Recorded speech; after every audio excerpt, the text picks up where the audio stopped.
What happens when your best employees become your worst managers? Not because they changed, but because your company didn't prepare them for the new role of a people leader. Across corporate America, we are facing what experts call the accidental manager crisis. Talented professionals are being promoted into leadership roles without the training, mindset, or support to actually lead. As a matter of fact, estimates suggest that in the US alone, between 60 and 80% of new managers and potentially similar or higher percentages of all managers have never had the formal leadership or management training that is needed. The result? Burned out managers, disengaged teams, and cultures quietly falling apart from the inside. In today's episode, we're breaking down the real cost of promoting unprepared leaders and what HR executives, senior leaders, and corporate professionals can do to fix it. You'll learn how to identify leadership readiness, onboard new managers effectively, and transform accidental bosses into intentional leaders who grow people, performance, and culture. If you care about leadership development, employee engagement, and business success, this episode is your playbook for getting it right before your top talent walks out the door. Welcome to Shedding the Corporate Bitch, the podcast that transforms today's managers into tomorrow's powerhouse leaders. Your host, Bernadette Boas, executive coach and author, brings you into a world where the corporate grind meets personal growth and success in each and every episode. Let's do this. In my work, I watch too many new managers and long-term managers pulling their hair out, trying to figure out what they need to do to bring their people along to achieve the team and business goals. They find people management to be exhausting, emotional, and very trying. On the flip side, look around your team. Look around the teams across the business. Is there someone or someone's struggling to manage people, let alone develop, coach, and grow their teams? Look around at your team and teams across the business. Is there someone or a group of individuals that are really struggling to manage their people? What if your best employee becomes your worst manager? And when this happens, too many hiring managers learn too quickly that they actually have created an accidental manager. Someone promoted into a leadership role only because they were a top performer, not because they were ready and trained to lead people. The result? It's unfair to the individual, to their team, and to the overall business. So let's break it all down. Let's break down what it costs, how you, HR, and other leaders can fix it, and build a better pathway to management that makes everyone successful. So how are accidental managers created? Well, you could probably think of a few. Somebody knows somebody. They fall into it naturally without even choosing it or knowing what it entails, just because there's an opening. It could be because they're being rewarded for their technical or business skill, as not necessarily their leadership potential. The one that concerns me the most is when HR and other leaders assume new managers will figure it out as they go. That's the most dangerous for me, because that's making an assumption that, yes, they're resourceful, yes, they take initiative, yes, they have gumption. At the same time, people management and task management are two very different roles and responsibilities. And without the training, without the assimilation, without the proper transition from a doer to a leader, it could set somebody up immediately for failure. That is a very concerning risk in creating an accidental manager. And then also, there is no structure or onboarding or coaching program that will allow them to properly assimilate and properly learn the skills or the gaps in skills that they need. And therefore, they're just left on their own and left adrift to figure it out by themselves. And that's on the leaders of the company. That's the responsibility. That actually is the accountability of the leaders of the company that need to ensure that they're setting their people up for success from the very beginning. Because the impact on the individuals and teams are too great to overlook. I mean, individuals are going to experience stress. That manager is going to experience imposter syndrome because they're going to question, why are they here? I don't belong here. I'm not capable of doing this. I'm not worthy of being, a people manager. I didn't even want this job, let alone the burnout that could come along with trying to do the job, which they're naturally going to do, being an individual contributor to begin with, to then learning and taking on all the people elements of being a team leader. And again, those things are exhausting, they're trying, they're emotionally draining. And along with that comes confusion about priorities, confusion about time management, confusion about delegation, confusion about accountability, confusion about giving critical feedback, because they're kind of stuck in between the doing and the leading. And they feel most comfortable in the doing than they do the leading. So where do you think they end up? They end up what their team members are perceiving as micromanaging and dumping, as opposed to delegating and holding one accountable and assessing and reviewing, coaching and developing. And as a result of all that, there's a huge loss of confidence and engagement because of the fact that they're questioning their own capability. And without the training, without the support, without the resources, and being left to kind of figure it out on their own, they start drowning. And ultimately, that will go from an individual impact to a team collective impact, in that the team feels neglected, undervalued, micromanaged, dumped on. Their own productivity as a team will drop, and ultimately the trust between employee and the leader will drop as a result of a lack of clarity, lack of focus, lack of direction, lack of pathing, lack of overall planning. And that will create turnover, will create burnout, will create stress, will create a toxic culture potentially at the team level. And so there's individual impacts, there's teams impacts, and ultimately all of that will lead to business impacts. You'll be dealing with disgruntled employees, so you'll have low manager effectiveness, low employee engagement, all the metrics that you may track around employee satisfaction and productivity will fall in the tank as a result of having an individual who you see as a potential for advancement, potential for promotion, potential for leadership, but you provided no foundation for them to ensure that they're successful from the get-go. Or they're in the role for a long period of time and they've never been given that opportunity for coaching, mentoring, and even leadership development training that would help them start transforming and shifting. And the most impact to that is the new manager is going to be easy to assimilate and transition because they've never managed people before. This is new and they can learn it. The longer term, the one who's ingrained without the training and support, well, they've already started potentially creating a disgruntled, toxic culture and team environment. And undoing that is far more difficult, far more time consuming, and far more costly for an organization than ensuring that they have those things in place from the get-go. Keep in mind too, people don't quit the company. People quit the manager. You have an accidental manager that isn't given the opportunity for change and transformation, and you're going to lose your top talent. Or you're just going to be creating very disgruntled team organizations.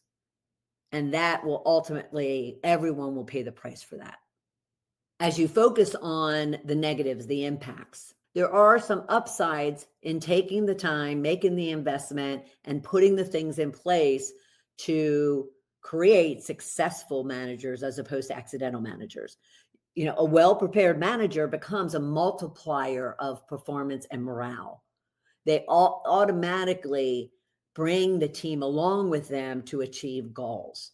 The managers that are great and that are really people focused will reduce that turnover, increase that engagement, improve on the effectiveness of the employees and the manager, and strengthen the culture as opposed to allow it to erode in any way, shape, or form. And investing in those managers turning into leaders creates a very strong pipeline for the future, creates a very large pipeline of high potentials that will also reduce any external hiring needs, therefore costs, and allow you and set yourself up to have a really strong team of succession for taking you into the future. Lastly, I just want to remind everyone, this isn't just an HR issue or an HR problem to solve. Every manager / leader in the organization from top to bottom has to take responsibility to ensuring that as they make their people decisions when it comes to promotions and advancements into people management roles, have to at first consider the readiness of that individual, the capacity and the potential of that individual to become a people leader, and then provide them the training, support, and foundation that will set themselves up for success, which will ultimately make the team successful and the business successful. It's everyone's responsibility to make sure that happens. And even the corporate professional going from individual contributor to manager, they need to advocate for themselves as to what they need in order to be successful. One, they'll be dealing with the situation of not knowing what they don't know. And therefore, making sure that they are even being resourceful to reach out to other individuals who've made that transition, reach out to their HR support person, reach out to their boss, and get them to have a gap analysis or a readiness assessment to determine what training, development, and support that they need, what resources need to be put into place in order for them to be successful. It's as much a responsibility of that individual being promoted as it is the managers and all the other leaders within the organization. So everyone plays a part in making sure that it's a win-win for the entire organization, because fixing the accidental manager problem isn't just prevention. It is a competitive advantage. If you can build that pipeline internally of all these high functioning, high performing, high potential leaders, individual or team leaders, then they're not going anywhere. People are going to want to come into the organization, not leave the organization. And you're going to minimize any risk of when people do leave, that there's a succession that can fill that spot and keep the business moving forward without missing a step. So the impacts are huge, but the benefits are large as well. And it's up to every one of the leaders in the organization to really figure out what they need to put into place to minimize the risk and increase the benefits and opportunities. So let's talk about 5 steps that leaders can take to help that transition. If you've identified an individual for advancement into a people management role from an individual contributor role, then there's 5 things that you could be doing to make sure that you're successful. The first one being redefine how you promote, meaning ensure that there are some readiness assessments, ensure that there are some conversations, let alone tools that could be used to really gauge the readiness of an individual to move from being tactical to being strategic, move from being a doer to a leader, and assess the capacity that they have for strong communication, clear direction, emotional intelligence, empathy, compassion, understanding, coaching, development, and even their mindset of how do they look at having to manage people. Because again, many find people management exhausting and trying and emotional.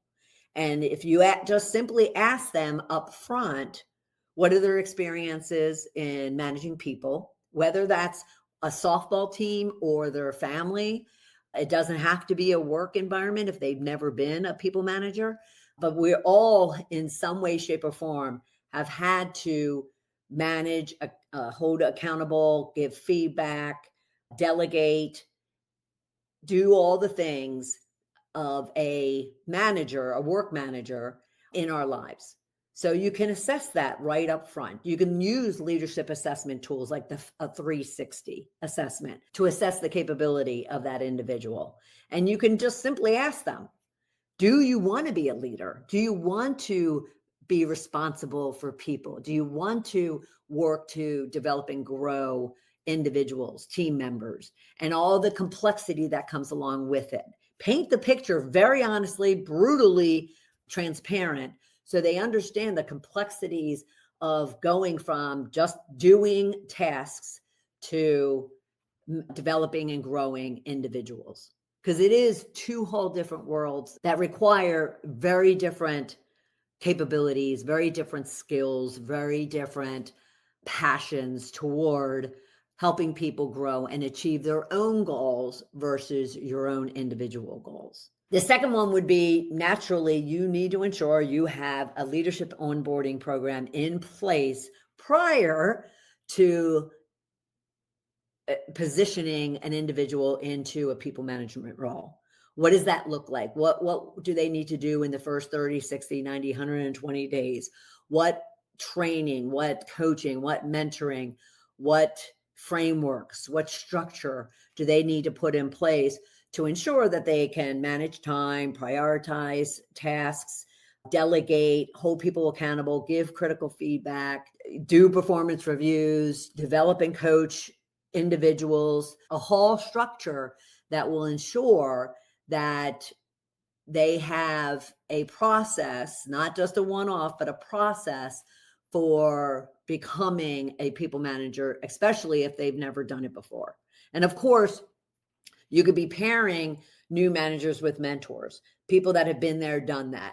Not necessarily moving from individual contributor to a manager role, but those who have built teams, those who have been successful in dealing with conflict, those who have been successful in dealing with difficult individuals on their team, and providing them that support system to guide them and advise them on their next step. And then lastly, you want to ensure that you're delivering the training and the support long-term, not just a one and done type of workshop or one and done type of online course. Individuals need to have reinforcement. They need to practice. They need to be reminded time and time again of what it is that they are responsible for doing, let alone the skills and the qualities and traits that they need to have in order to be successful in the role that they're in. So be careful not to look at leadership development training as a one and done. Have a longer term career path plan and program in place that will give them long term the tools and the resources they need in order to help them and help their team members be the best that they can be in the roles that they have. And then the third one would be, look at redefining the success metrics you use when it comes to people development. Consider shifting your performance measurements from being personal outcomes to team outcomes. And what that means is, I might have goals of my own that are centered around my contribution, my production, my input to the business, as opposed to my goals around making my team successful, my team to grow, my team to become better at what they do day in and day out. So you really want to rethink how you define your individual performance goals and make them team focused, team outcome focused, as opposed to personal outcomes. Especially the majority of the goals and the measurements I see are all around the hard business metrics: revenue, profit, production, volume, whatever the case might be. And managers really need to be accountable and responsible for developing and growing their teams and the outcomes that those teams generate, that they are high potential, high functioning teams. And therefore you want to redefine those metrics and how you measure them to align with holding them accountable to developing and growing their teams.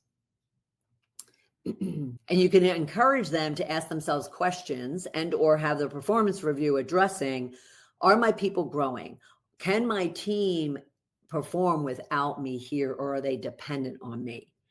Are my team members stretching themselves and developing to the next level? So then I do have that strong pipeline of potential leaders, but also strong individual contributors to carry our business forward into the future.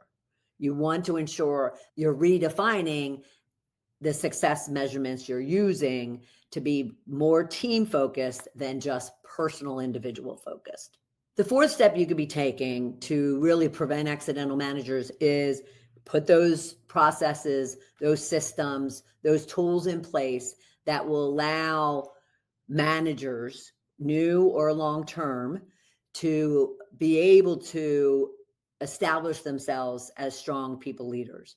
Communication templates, communication frameworks, peer groups, performance templates, feedback worksheets to really work through how to give feedback. You could be creating all kinds of tools, processes, and systems that will align to those people goals that you define for an individual manager. And that can lend itself to you developing almost like mastermind leadership communities where they can come together, those that are in similar roles, pretty much people managers, and they can come together to share the problems that they're having and get ideas, get solutions, get challenging conversations to really rethink one's decision-making process, to discuss what is happening in their role, what is happening with their team, and getting insights from third parties that are unbiased, that are objective, that have experienced things and put in place things that may be different, new, bigger, and better than what you've tried. And therefore, it's a great vehicle for expanding one's leadership capacity. And then the other one I was thinking about is it's really important for all leaders to normalize the human side of an organization's leaders. So many employees look at leaders as, they're supposed to be these unbreakable, unemotional robots of leaders who have no insecurities, who have no imposter syndrome, who have no struggles in leading the way that they need to. Though they are sitting back complaining about their boss who might not be providing the clarity and the focus and the direction that they need, they still look at leaders as if they don't have those problems, or they shouldn't have those problems. That's why they're in that position to begin with. And yet we're all human. We all have emotions. We all have mental fatigue. We all have breaks in our armor. And therefore, it's really important for organizations to, through their communications and through their programs, to normalize the struggles of leaders. Leaders struggle with psychological safety. Leaders struggle with dealing with difficult people and difficult conversations, with conflict, with giving feedback. Not very different than those individual employees themselves. And therefore, if organizations can communicate and normalize those struggles, then it brings down the temperature of what their employees are expecting of them. Now, this isn't only just on the organization. This is also on the manager/leader themselves, is to communicate that to the team. Be open and honest and transparent about what their strengths are, but where the gaps are, what they're struggling with, what they're working on, where they excel, but where they can even use their team members' support and team members' feedback on. Almost going back to leveraging 360s, if one were to do a 360 or even a DISC assessment and learn more and more and more about their individual style and the perception and experience others have with them, sharing that and being vulnerable to that with your team members will create a major shift and a major transformation in how your team members view you. And so as opposed to feeling as if, oh no, I can't show them that I am scared or weak or struggling in any way, shape, or form, being human, being vulnerable is actually very, very enticing and very welcoming from team members. And so give it a shot sometime and see how your team members respond, and ask them for support, ask them for feedback, ask them to be part of your own growth, just as they may have training and development and areas of growth that they need to focus on and they need support and help. Communicate the same in regards to your own path and seek that support and feedback from them as well. And I think you'll be pleasantly surprised at how open and willing they are to provide that support.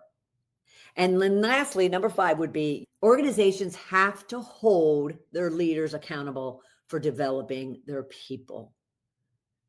I review dozens of performance reviews at the end of each year and mid-year, and a handful of them will have individual people management goals, as I mentioned earlier when we were talking about redefining your success metrics. But I'll have very few have very measurable, smart-oriented people management goals that they are actually tracking to, measuring, and reporting, and then being compensated for, plus or minus, based on their performance. And I communicate often all the way up the food chain of an organization how critical it is for the organization to have each and every one of their leaders define, track, measure, report, and be compensated with people management goals. Whether or not their teams are growing, whether or not their teams are successful, whether or not their teams are effective, whether or not there's a trust-based culture, whether or not they're high functioning, or maybe they're even medium functioning, working their way. But it's critical to make sure you tie engagement and growth metrics to leaders' performance reviews and their compensation, a plus or a minus. And trust me when I say, hit the wallet and you will motivate individuals to make change. But if you avoid it or ignore it, then don't expect anything to change if they're not being held accountable and it's hitting their wallet, plus or minus. And then lastly, it kind of layering on top of that is be sure that you are rewarding behaviors that do build teams, that do build people, that you're just not rewarding the numbers, revenue, profit, production, volume, cost, whatever those hard numbers are. Don't only reward that.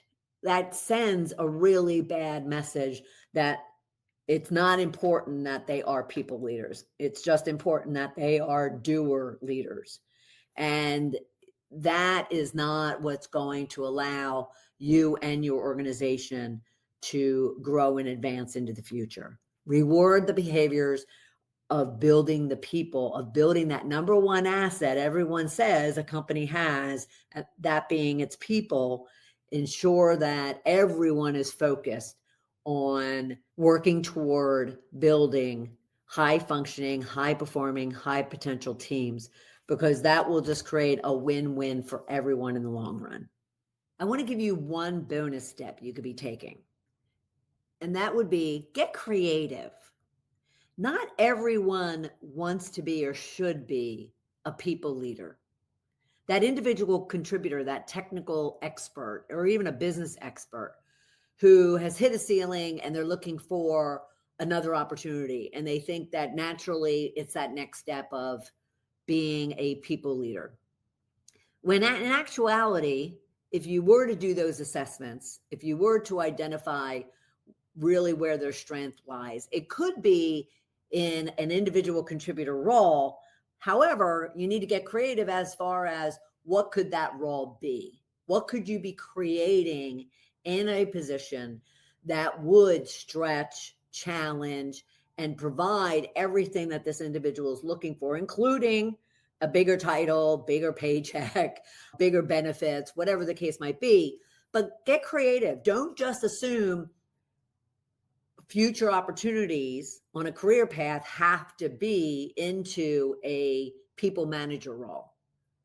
Because again, some individuals are just not cut out, or they don't even want to be managing people. And it would be unfair to them that that's the only option, that's the only path that they have. So your last bonus tip would be get creative as far as what you could be creating for that individual to remain as an individual contributor, but have all the elements of what would challenge them and what would excite them and inspire them and get them to be contributing greater, richer for the team and the organization. A call to action for you this week is to spend time assessing your current management pipeline. Maybe it's on your team or across teams, and ask yourself, are my managers leading intentionally, or are they surviving accidentally? Are they thriving, or are they just surviving? And what do they need to ensure that they're not only in the right position to be powerhouse people leaders, not accidental managers? All right. And share the episode with other leaders or your HR colleagues who could be dealing with accidental managers, or they're preparing to promote a well-deserving individual, and yet you want to help them ensure that they're making the right decision. And I'd love to hear from you. So connect with me on LinkedIn at Bernadette Bose, or drop a review on Apple Podcasts, Spotify, or YouTube. Your feedback not only fuels this community, but it helps other leaders find the show as well. And as a tickler, our next episode will be with guest Kendra McDonald. She's the CEO of Canada's Ocean Supercluster, and she's going to be joining us to discuss how vulnerability is a superpower in leadership. So you're not going to want to miss it. So be sure you're subscribed and follow the show on any one of your podcast streaming services, or on our Shed the Corporate Bitch YouTube channel. And you can always go to balloffirecoaching.com/podcast to join and follow us on any one of those platforms as well. Lastly, if you are in any way struggling to define an onboarding program, to create those people management goals and measurements, or to understand what you need to do to help an accidental manager, then be sure to reach out to me and let's have a 30-minute conversation. You can go to coachmebernadette.com/discovery call, and let's just talk. And I will leave you with some next steps you could be taking so you and them are those powerhouse leaders you deserve to be. I'll see you next time. Thank you for tuning in to today's episode of Shedding the Corporate Bitch. Every journey taken together is another step towards unleashing the powerhouse leader within you. Don't miss any of our weekly episodes. Subscribe to our podcast on Apple Podcasts, Spotify, or wherever you love to listen. And for those who thrive on visual content, catch us on our Shedding the Bitch YouTube channel. Want to dive deeper with Bernadette on becoming a powerhouse leader? Visit balloffirecoaching.com to learn more about how she helps professionals, HR executives, and team leaders elevate overall team performance. You've been listening to Shedding the Corporate Bitch with Bernadette Bose. Until next time, keep shedding, keep growing, and keep leading.